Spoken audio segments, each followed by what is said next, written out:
Good morning, my dear students. Hope all of you are doing fine. So, here I am with yet another poem from Beehive, that is Rain on the Roof, which is written by Coates Kinney. All of us have some or the other memories related with rain, being in being it playing in the puddles, making paper boats, etc. Poet too have some memories of rain. Let's find out from the poem what are his memories.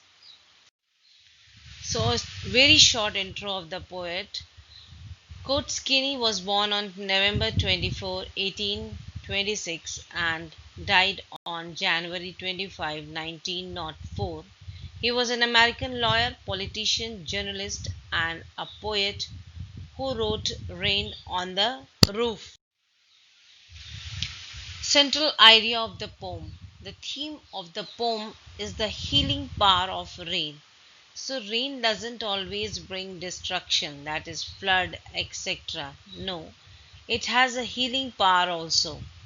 The musical sound of raindrops falling on rooftop at night has the ability to revive sweet memories and rouse fancies in an otherwise busy mind. The rain thus soothes and comforts an overworked mind by taking it back to its lovely past. Some of our best memories in life are associated with rain. Title of the poem.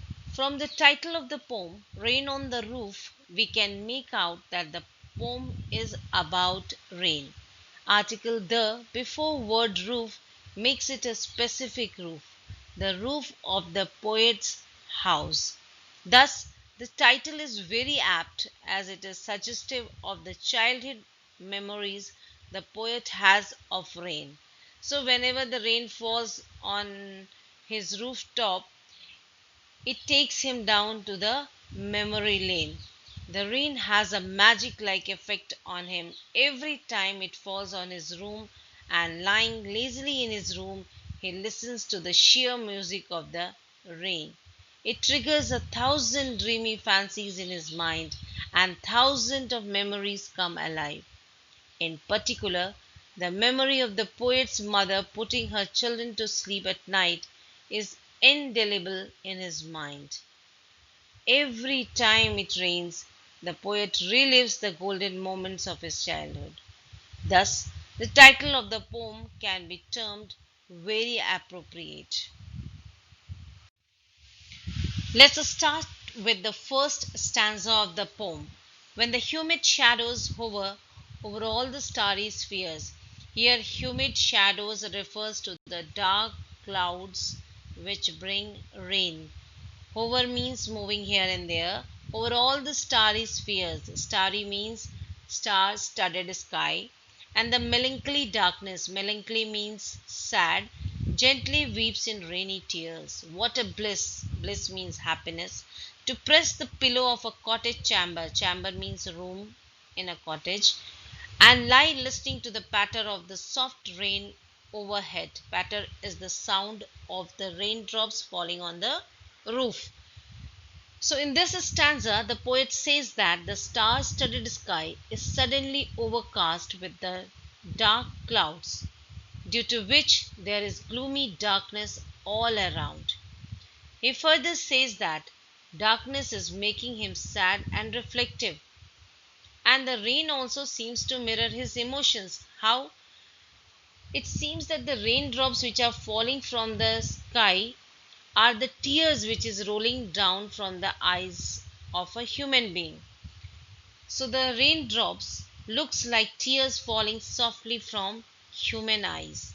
At this point, the only thing that can bring joy to the poet is to curl up with a pillow in the bed of a country cottage. Though, though the rooms of the cottage may be small and ill equipped, the sound of raindrops can only enable him to recover from the sad and gloomy mood. So, this shows that with the rain, the poet has some memories. Stanza 2. Every tinkle on the shingles. Tinkle hears the ringing sound of the raindrop. Shingles means the rectangular wooden tiles used on roofs. Has an echo in the heart. Echo means the repeated sound.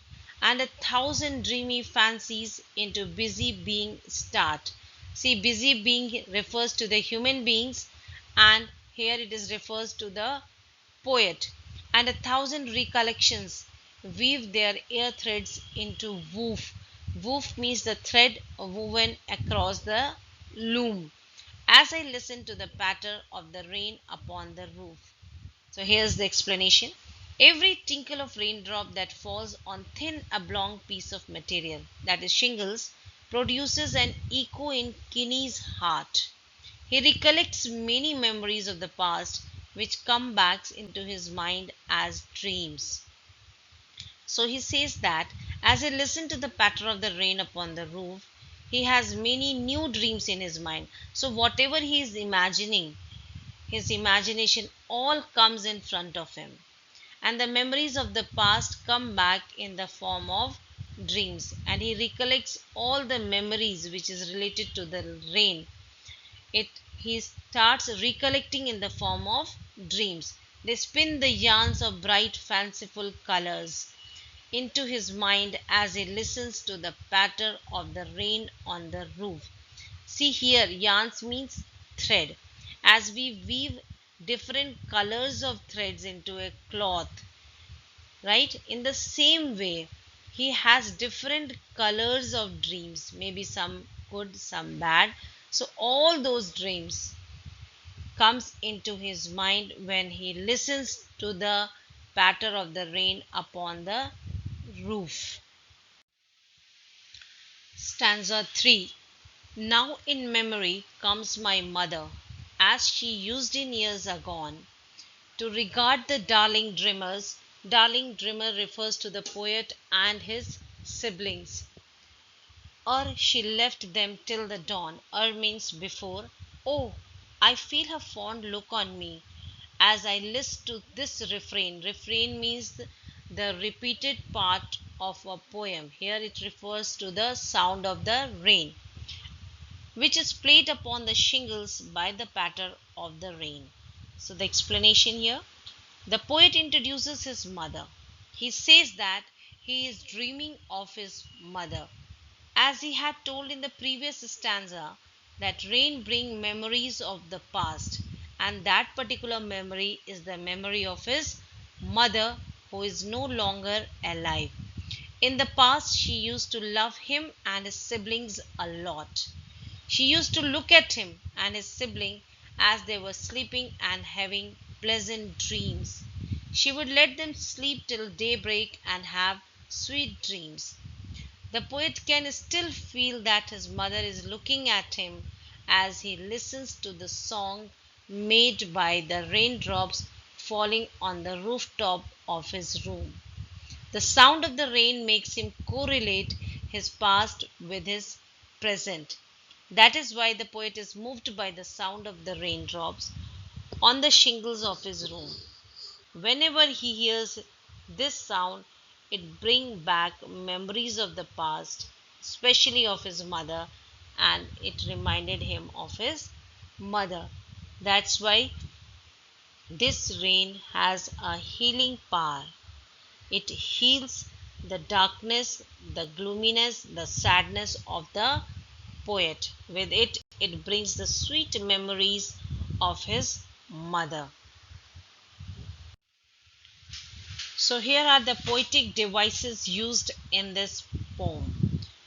After completing two poems, this is the third one. I am very much sure that now you people will be able to find the poetic devices or the literary devices on your own. From the next poem, I am not going to give you the poetic devices, you have to do it on your own. But for this poem, just look at it. Alliteration is the repetition of the consonant sounds. So it is, first one is light listening. Here the L sound is being repeated. Starry spheres, S sound. humid hover, H sound is being repeated, press pillow, P sound is being repeated, darling dreamers, D is being repeated. The sound of D is being repeated. I may have left a few. If you found, if you find any of them, please note it down in your notebook. Then comes the personification. Personification in Hindi it is known as Manvikaran. When we give a human quality to a non-living object, it is known as personification. So here first one is melancholy, darkness. Here the poet has given darkness a human quality to shed tears. Second one, and a thousand recollections weave their air threads into wove. Here the poet has given the human quality to recollection to weave. Only humans can weave the thread. Na? So he has given the human quality to the memories to weave into a thread. Then comes the transferred epithet. Transferred epithet is defined as a poetic device in which an adjective is added before the name of a person or object in order to bestow positive or negative qualities to that object. So here darkness, he has given melancholy, dreamy fancies. So dreamy has been added to the fancy.